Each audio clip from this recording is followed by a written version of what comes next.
நாகப்பட்டினம் மாவட்டத்தில் 123 நேரடி நெல் கொள்முதல் நிலையங்களில் கேஎம்எஸ் 2025-2026 ஆண்டு குறுவை பருவத்தில் செப்டம்பர் 3 முதல் நவம்பர் 13 வரை 1,27,968 மெட்ரிக் டன் நெல் கொள்முதல் செய்யப்பட்டுள்ளது.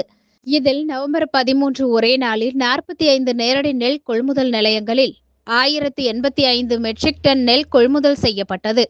அவற்றில் இதுவரை சுமார் 1,19,051 மெட்ரிக் டன் நேரடி நெல் கொள்முதல் நிலையங்களில் இருந்து தமிழ்நாடு நுகர்பொருள் வாணிபக் கழகத்தின் கிடங்கு ஆலைகள் மற்றும் பிற மாவட்ட மண்டலங்களுக்கு இயக்கம் செய்யப்பட்டு மீதமுள்ள 8,916 மெட்ரிக் டன் நேரடி நெல் கொள்முதல் நிலையங்களில் பாதுகாப்பாக வைக்கப்பட்டு நகர்வு பணிகள் நடைபெற்று வருகிறது.